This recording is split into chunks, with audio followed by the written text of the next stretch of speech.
Hi guys, welcome to this episode of the Happy Knitting Podcast. My name is Julia and I am as always coming to you from Germany. Today is Friday. What is it? I think it's the 19th, of June 2019, and I am so glad that you're joining me today to talk about some knitting. This is the first. It's a Friday afternoon / early night and I'm recording straight after work, so if this is more jumbled up than usual, that is why. We will just deal with it. So I'm so glad that you're joining me today to talk about some knitting. If you're watching for the very first time, welcome. I really hope that you will enjoy the show, and if you're coming back, thank you so much for being a regular viewer or possibly even subscriber of the podcast. That means the world to me. Thank you so much. All right, I can already feel myself losing focus because I'm overheating because I'm wearing a sweater and it's really hot.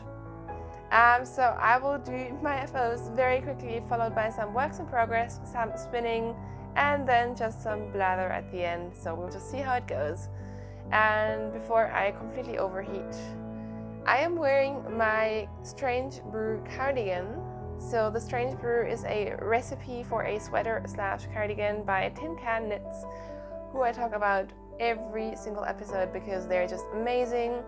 It's essentially this recipe where you can make your own colorwork garment in any kind of weight of yarn, bottom up or top down, steeked or as a sweater, like all these different things. So this is my second version of the Strange Brew. I made this one up following the charts from the recipe. I just combined some of them that seemed fun at the time. I did the decay weight version with some yarn from, what's it called? JC Rennie Unique Shetland, which is not a Shetland yarn, by the way. It's just a terrible name for a yarn that is apparently resembling Shetland yarn but doesn't have Shetland fiber in it. Anyhow, so I knit this cardigan top down. I steeked it, so I knit it as a sweater with a steeking panel, which I then secured with a crochet reinforcement I picked up for the button bands. I knit the button bands, I then knit the sleeves, and yesterday I cut the whole thing into pieces and now it is a cardigan. So I will stand up a tiny bit to show you what it looks like, at least give you an idea. It doesn't have any buttons yet, but you should get some kind of idea of what it is like. So you can see I did some fleece stitches along the entirety of the body, and yeah, it's turned out really well. I'm going to take it off now because I'm overheating. But yeah, this was my first time working with this yarn. It's 100% non-superwash yarn. It's very woolly. It's not the softest yarn, but I do really like it. It's definitely a very good yarn for steeking. So like I said, I did do the crochet reinforcement, but I didn't even tack down the steek. I think it's so sticky it will just work by itself. So this is it from the inside. There are some ends still left to weave in. Whoops. But not that many. I've woven in most of them, and here you can see my steek. So I did the reinforcement with the white and then picked up the button band, and then it just kind of folds in. So usually in my past steeked sweaters, I would have just tacked this down, but really it's fine. So that is my steeked cardigan. I'm so excited about it. Also, I love color work from the inside. Isn't it just so pretty? What else can I tell you about this? You can tell I didn't do the fleece stitches on the sleeves. I started with the fleece stitch and then it was just doing my head in. And also I was having the worst migraine when knitting the first sleeve, which kind of also led to me not doing any decreases for this amount of sleeve because I was literally knitting with my eyes closed, lying in bed, listening to an audiobook and being generally miserable. So that's why I just decided to go for plain stockinette sleeves in the end, and I think it works pretty well. So this garment is done besides a couple of ends and the buttons. Maybe I can convince Marion to sew on some buttons for me because I don't want to do it and she loves it. Or that's what she says. Anyhow, I'm sorry, I just keep holding it into the camera because I think this is so pretty. Very, very happy with this garment. I really enjoyed working with this yarn, which was a de-stash yarn, so it always feels good to use up stash yarn, even if it isn't my stash yarn. I got this Anna de-stash from a lovely podcast viewer, actually, and look, now I've turned it into a garment. So this is what I'm planning to take with me and wear to Oslo Knitting Festival in case you are going there. Unless I change my mind, you'll probably see me running around with this sweater, and yeah, I'm very, very happy about this. Also very happy to have it done, but this was a fun project to do, so you know my love of the Strange Brew. Alright, feeling much better now without the sweater. The weather today actually isn't super hot, but it's just really like thunderstormy. That's not a word, you know what I mean. It's just really uncomfortable. I was actually planning to record yesterday, which was a public holiday, which would have made much more sense. But yesterday I had the worst hay fever and I was busy. But that stopped me from doing it yesterday, so I'm just glad to be getting in a podcast episode before possibly the hay fever may come back tomorrow. Who knows? You never know. Anyways, that was my first finished object. My second finished object is this one, and again, it doesn't have ends woven in. I'm usually a person who weaves in the ends straight away. Oh well. These socks are not on sock blockers because they are tiny. These are going to be socks for my sister-in-law who has tiny feet. So they're just plain stockinette socks with a fish lips kiss heel, and you can tell the two socks, they look very different, don't they? So I used this yarn, which is Bergère de France in their Gumi 50. So it comes in 50-gram balls of this self-striping or self-patterning yarn. And it seems I either had two very different balls or possibly even two different dye lots because, yeah, the colors are quite different. But I think they're really pretty, and I think Kai's sister will really like them, so I just need to weave in the ends.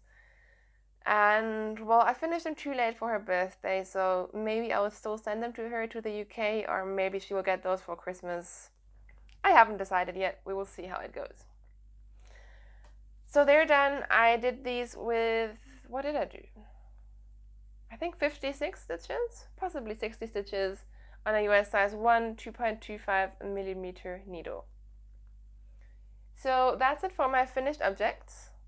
I'm sorry, I haven't podcasted for 2 weeks and I feel like my knitting is all over the place today.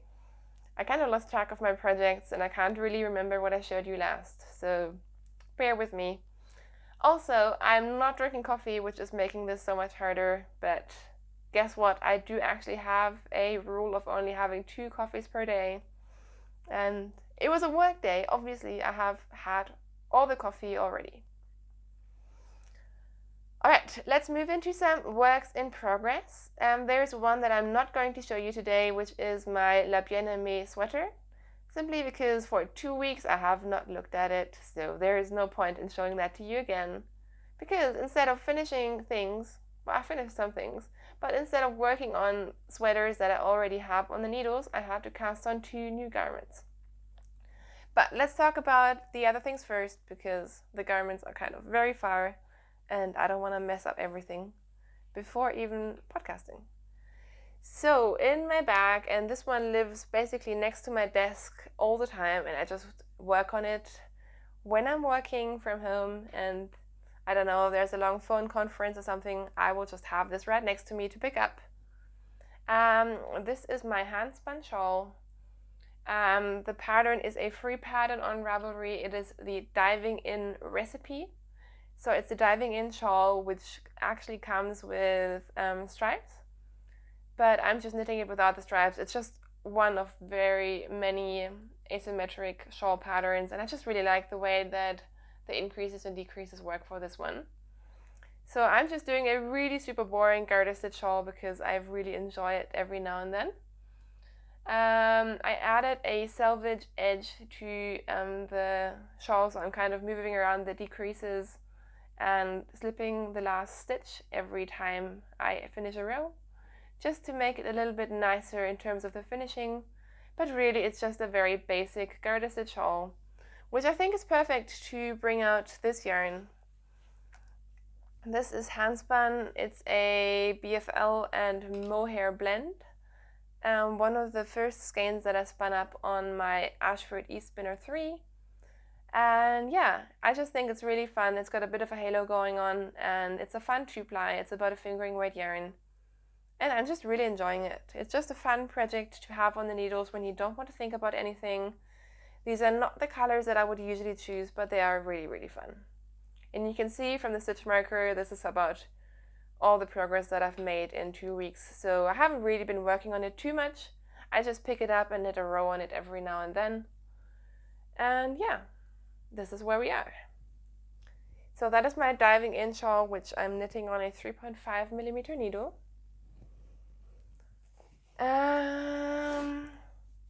Next up, let's talk about some socks. So I have 2 pairs of socks going. Oh yeah, this one is a new cast on. This one is very exciting. So I did a lot of traveling, not the last week, but the one before. And because I'm planning a trip to Wollmeise, which, oh my gosh, I'm so excited about it, I decided to cast on some Wollmeise socks out of the yarn that I got at their summer sale last year. So the colorway that I got and cast on is this one, except it's a Nobody is Perfect skein, so it may not be the original colorway. But this is it. It's Wollmeise in their twin base, which is their sock base, in the No Whale Watching in Co. Someone told me when I got this that this was some kind of special colorway dyed for a certain yarn store in the US, but I forgot. I'm very sorry. Anyways, I just thought when I got the skein, it's a really, really pretty color. I don't knit a lot with like bright blue colors, and yeah, I really like it. So I cast on a pair of socks for myself. I don't know, maybe Kai would like these, but I think they will be for myself. And as you can see, it's just a really fun pooling sock. I did a very long leg and a garter stitch fish lips kiss heel, and now I'm about, I don't know, 3/4 down the foot maybe already. And yeah, this is just so fun. I took this with me on a train journey and then never really looked at it again ever since, but I think it's such a fun colorway, and I do really enjoy knitting with Wollmeise sock yarn. It's very sturdy. These socks will last forever. Sometimes with these Wollmeise skeins I will go up a needle size because it's quite a chunky yarn, but this time I just went with my usual 2.25mm US size 1 needles, and the fabric is really nice. So yeah, I went down to 60 stitches for this one though, because like I said, it's just a little bit heavier. So that is one project that I'm working on in terms of socks, and I really want to be knitting more on these, but really I'm trying to focus on my other pair of socks, which I just need to have done. So these socks are my Decathlon socks, which is a free pattern on Ravelry. It is, you know, one of those textured socks, kind of similar to the Blueberry Waffles pattern. It's a lot of rib, so I'm not sure. That's probably why I'm not finishing these, because they're kind of annoying to knit. But this is the pattern. You can see it's very stretchy, so this would be very good for gift socks if you don't exactly know the shoe size of someone you're knitting socks for. And this is the second sock, so I have done my contrasting heel, and again, I'm pretty far down the foot. I really should just work on this and get this done. So the first sock is already done, and this is yarn that I got from a friend from Pittsburgh, from a local dyer to her. Oh gosh, yesterday Robin told me how to pronounce this, and I know that some of you viewers also got in touch, and now I'm afraid I have forgotten how to pronounce it again. But here is the tag, and the colorway is Pygmy Puff, and the mini, which came with the skein, this purple, is called Purple Passion. So these are just my boring sock projects. This yarn is very fun, it's very bright, but somehow I'm just over these socks. I just want these to be done and then move on to other things. So yeah, that is it for my sock and boring shawl knitting, and now we will move on to much more exciting projects, I think. I don't know, right now socks are just not exciting me very much. I'm actually thinking about putting myself on a sock ban and just not knit socks for a while so I can actually finish other things. But then I do love socks, and also they're just the only real travel project for me, so maybe I should force myself to only ever have one pair of socks going. I think that might be a good idea. But then do I ever do what I say I will do? No. Anyhow, in my big bucket, I have 2 sweater projects, both of which, funnily enough, are knit out of Holzgarn. So let me try to not just drop all the stitches. Oh gosh. So this is my latest cast on, which I cast on less than 24 hours ago because, again, I couldn't just finish something, I had to cast on all the things. So a while ago, I placed an order with Holzgarn. I don't even remember, a couple of months ago.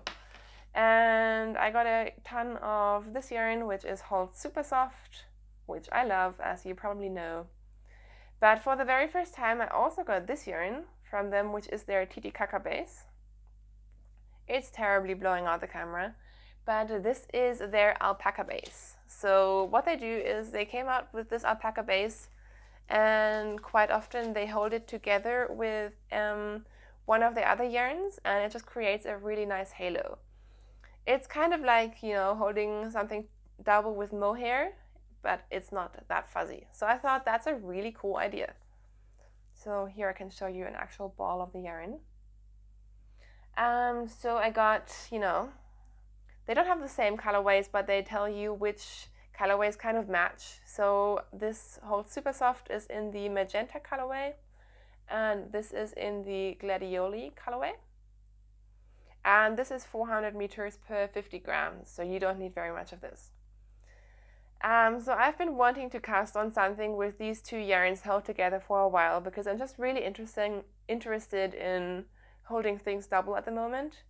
Like, I'm not huge into the mohair craze, which has been going for a while now, but the idea of, you know, holding different bases together to create these sort of like marled effects, it just really appeals to me, sorry. So I knit a swatch, which, where did that go? I purposely got, oh here we go. I did a swatch and I blocked it, and this is what the fabric looks like. So I used pretty big needles. I used 4mm needles, so this is a very loose sort of drapey fabric. You can't really tell the different strands apart. But it's the mohair, the alpaca base held together with the wool base. And I got about a 16.5 stitch gauge, so I probably could have gone down a needle size, but I did really like this fabric, and alpaca is already super, super warm, and I don't want to overheat in my sweaters. I'm generally not a huge alpaca fan, so I didn't want to make a garment that would just make me so hot that I would never wear it. So I decided to stick with this needle size, and I cast on a new project which I am so excited about, which you can tell by the amount of progress that I've done in less than 24 hours. So I cast on the Love Note sweater, which is a new pattern, or relatively new pattern, by Tin Can Knits once again.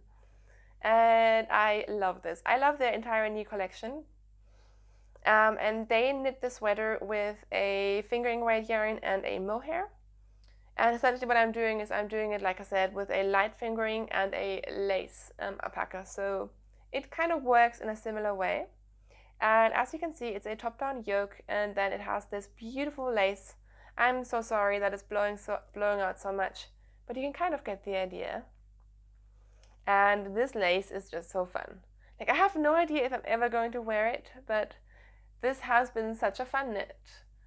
I do really enjoy knitting lace every now and then, and this is very memorizable to me. Like, I just thought that this lace pattern is so intuitive, and I think I'm only like 4 rows away from actually being done with the lace. So once I'm done with that, I think there are some raglan increases, which I'm not sure I actually need because my row gauge is off. And then it will just be easy, super simple, super fast knitting. And I would have never thought how fast this is going. Like, this is just moving at lightning speed. Like I said, I cast this on at 8 p.m. last night, worked on it until after midnight, did some knitting on it this morning, and that was it. Like, I didn't knit on my lunch break, I haven't knit after work. So all of this was done in maybe, I don't know, maybe 5 hours of knitting, if even that. So now that I know how fast this is, I think the body and the sleeves should be very fast as well. I'm not sure if I'm going to be playing yarn chicken because I only have 800 meters of this lace, but according to the pattern requirements, it'll be fine. So I think I have plenty. I'm making the second size, which already has, I think for me, it's like 12 or 15 centimeters of positive ease, so that's plenty. And I'm not 100% on gauge either, so it's probably going to be a little bit oversized, which should be fine. I mean, it doesn't really matter if I'm doing positive ease anyways. 2 inches back or forth doesn't really make a difference. So very, very excited about this. The only thing that I kind of imagined that the fabric would be more fluffy and more, I don't know what I expected, less rustic, I guess. So this is still a kind of a rustic fabric. So I would actually, I know I didn't ever really do the mohair thing, but doing this, I kind of would actually like to knit another one with a mohair. So yeah, maybe I'm just hitting the trend super, super late.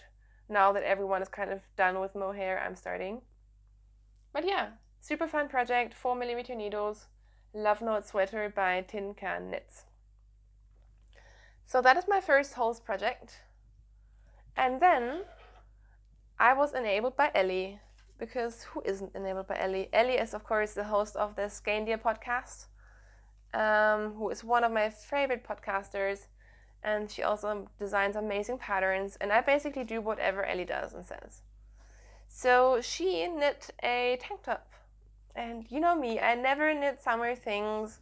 I never knit tank tops. Like, the fact that I knit 2 bralette things was just already so out of my comfort zone.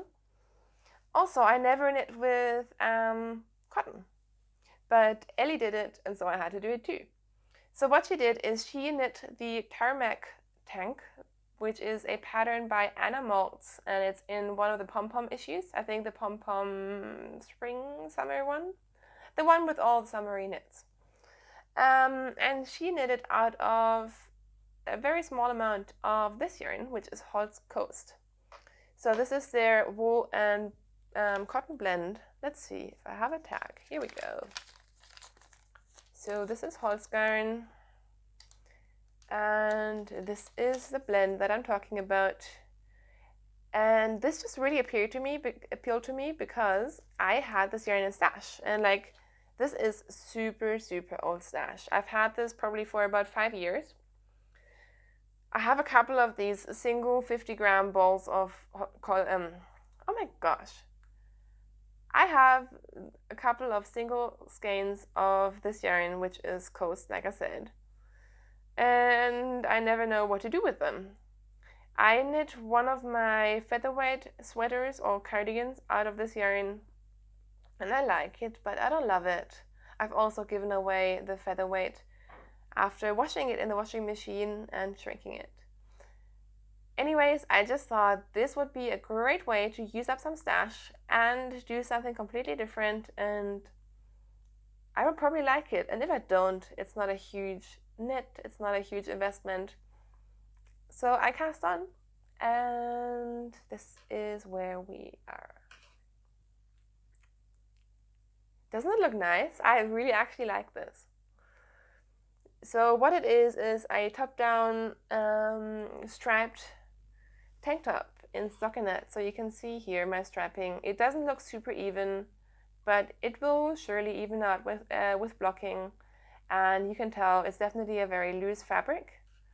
but I think this is actually going to be really, really nice and wearable for summer. So this is where we are. So you do the 2 fronts first, then join in the front, then there's a provisional cast on here, and then you join for the back, knit down, and I have now just joined it in the round. So now all I'm doing is I'm knitting in the round and doing some really fun increases, which you can't really tell, but it gives a really nice effect on the pattern. Like, you can kind of get an idea here. So now this is a super mindless knit. This is all the yarn that I have, so we will see if it's enough. And in the end, it's all finished off with doing I-cords. So you do an I-cord in the front and in the back and around the arms, and that will both make it look a lot prettier and more finished, and cinch it up, because right now this is already very, very loose and very low on the sides. I did modify it because plenty of people have already said that it comes very, very low. So I did shorten the straps quite a bit. I also don't really have the row gauge, so there was some fudging involved, but I think it should work. And if I run out of yarn, I have a brighter sort of coral yarn, which I could do sort of for accent I-cord edgings. So that's not really my thing to do. Like, it wouldn't be my first choice, but if it came to it, I could do that. So whatever happens, I will be fine. The original sample is also kind of cropped, but I don't think I want this to be cropped because I'm just not a crop top person.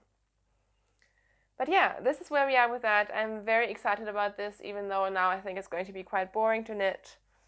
I'm using the helical knitting method for the straps, so I don't have a seam going down on one side. And yeah, it's basically just going around and around. This is my very first time knitting from a pom-pom pattern. I didn't even know that you can just buy the magazine online. So I bought like the magazine ebook of Ravelry, which I thought was quite inexpensive. I think you got 8 patterns, so that was quite cool. I can't say that I love the pattern. I thought the increases for the neckline were very, very confusing, and I still don't get the cable cast on part, because I know how it works, but it doesn't really work with the pattern, I think. So I had some issues with that, and it turned out apparently I'm not the only one, but that may not be the fault of the pattern. I was also very impatient, so I just fudged it, and it turned out okay. But just a word of wisdom here, you may, like, if you're a very, very beginner, if you're adventurous and you don't mind, it'll be fine. Like, there's nothing super complicated. It's not an unusual construction. I just think that it wasn't super clear, but it's fine. So who would have thought? I'm knitting both an alpaca garment and a tech top. But yeah, that's what I'm working on right now. So that's it in terms of my works in progress. I don't have any real acquisitions to show you, but I have some spinning to talk about. So if you're not interested in spinning, thank you so much for being here anyways, and I will just see you next time on podcast, which will probably be next week. And if you do want to stick around, I'm going to talk about spinning for a while and then some life in general. It's also getting very dark outside, so oh well. All right. I have 3 finished spinning projects. So my most exciting one is this. This is fiber from Das Mondschaf, Sabrina. This is a merino nylon blend. And I'm so very excited about this because this is my first ever crepe yarn. So if you don't know, this is a specific plying technique, or yarn construction technique that is deemed to be amazing for socks. It's very hard wearing, and it just produces a very, very interesting yarn structure as opposed to like a normal 3-ply or 2-ply or chain-plied yarn. So without going into too much detail, what you do is you spin 3 singles. You spin 2 one way and 1 the other way, and then you ply your 2 singles into a 2-ply with using twice the amount of twist, that you would usually use, and then again ply that 2-ply with your remaining single the other way. So, and that creates this sort of cabled crepe yarn texture that is very distinct for this kind of yarns. I'm not sure if you can tell. Some strands of this yarn are definitely looking much more typical in the way that they are supposed to than others, but you can kind of get the idea here. And I'm just so proud of this because this is a construction that I've never done before. You can kind of tell, I think. So I'm very, very happy with this skein. It was a really interesting thing to do. So I spun my singles on my Ashford e-spinner, and then I did the plying on my Bliss wheel, because I just feel like, especially with a new technique, it was just easier to control the twist and, you know, control the plying part on my proper wheel. And also I don't have enough bobbins of either of the wheels, so I kind of had to play around with both wheels anyways. My yardage on this isn't great. Like, in terms of the wraps per inch, I think it's about a fingering weight. But I only got 310 meters, so I think that's just to do with losing a lot of meterage in the plying, because I did a lot of twist. So from what I saw from other people's experience with making their first crepe yarn, a lot of them said that they just underestimated how much twist you need in your 2-ply. So I was very, very, very careful to put a lot of twist into my 2-ply, and it worked out perfectly. But just that, and then again putting a lot of twist into my final plying step, just meant that I lost a lot of yardage, which is fine. This is still enough to make a pair of socks, and I really, really can't wait to see how this turns out. So I'm very, very excited about it. And what I did is I lined up 2 of the colors. So the 2-ply, the colors actually lined up mostly. But then for my third single, I purposely spun it the other way around. So there's always one ply, the single ply, that doesn't go with the other colors. And I think that just makes it more fun and sort of barber poled. So I could have probably lined it up pretty well, but for this one I just like the effect that it got. And the only very sad thing is that this bled a lot when I finished off the yarn. I actually need to soak this in vinegar, water, and heat it up to set the dye. So some of the greens that were in here are more like brownish greens now, but I still think it's a really fun color, and they're going to be some fun socks. Okay, I need to hurry up because it's getting dark very quickly, which is fine for just talking to you guys, but not great for showing yarn. I also spun up some singles because I haven't spun singles forever, and I love spinning singles.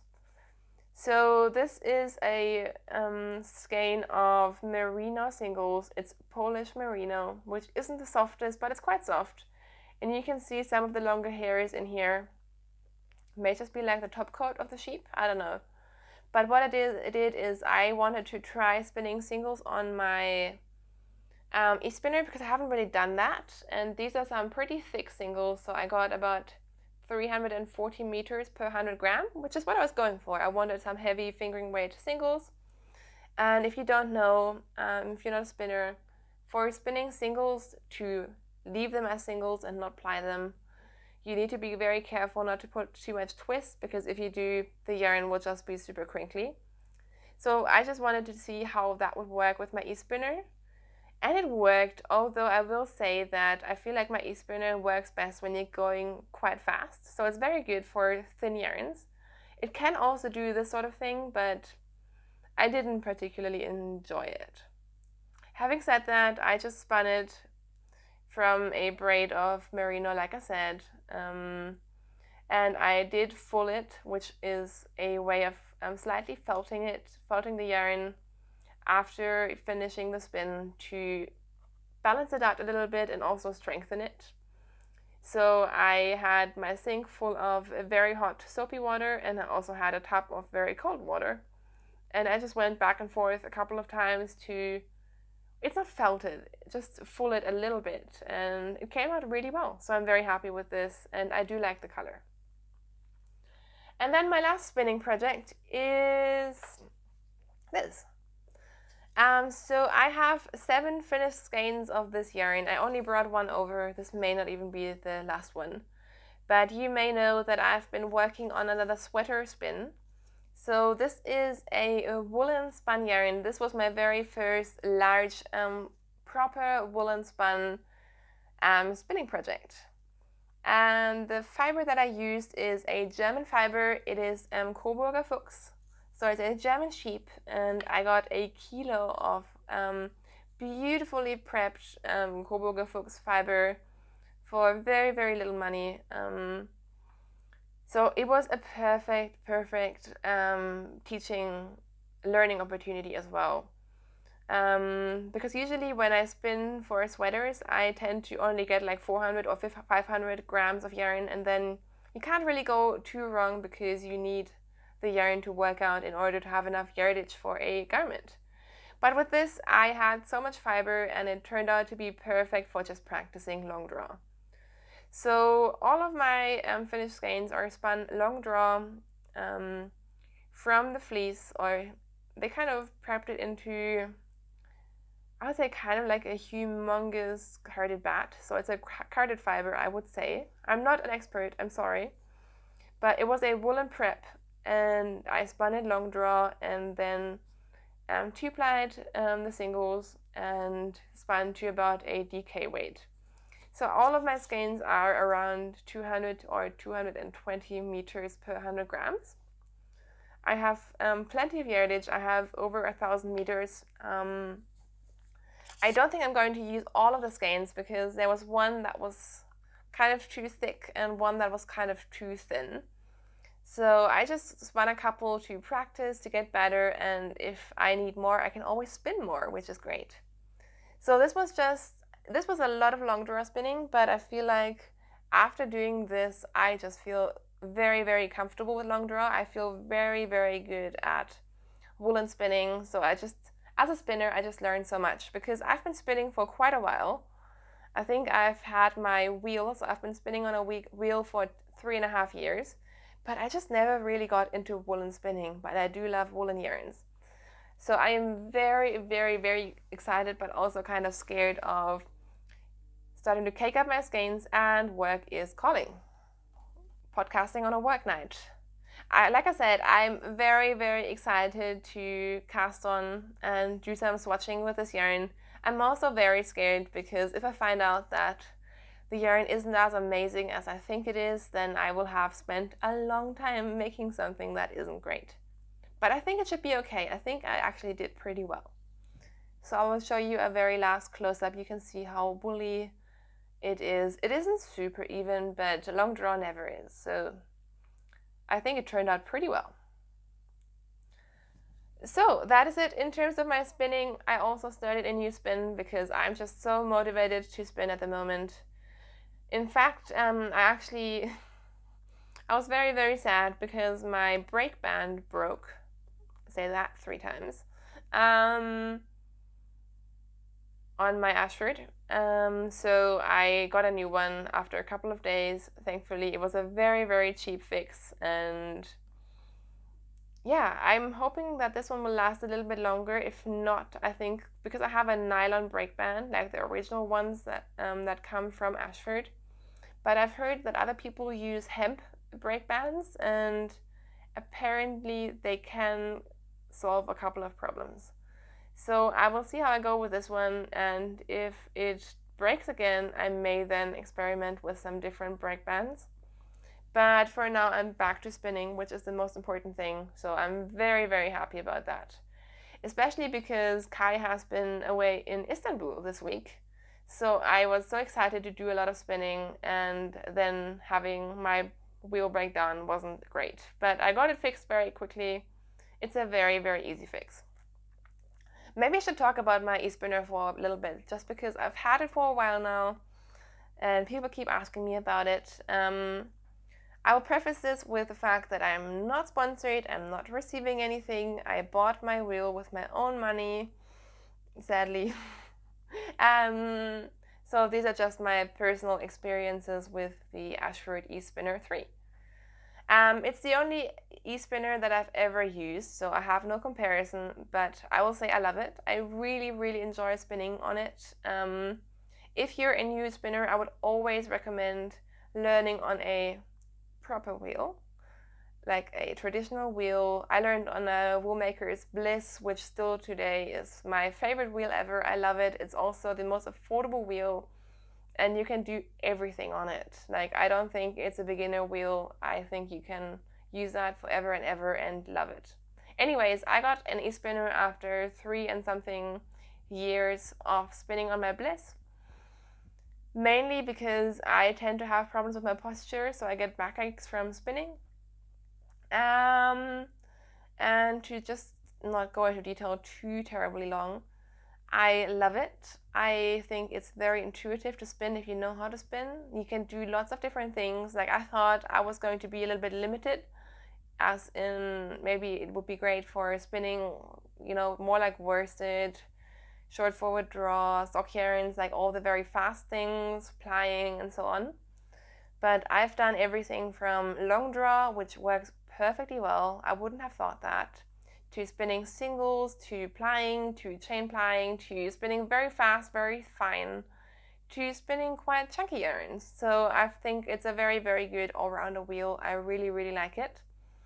The one thing that I don't love is the brake band, not only because it broke, but just because the way it is controlled, the way you tension it, I just don't really like it.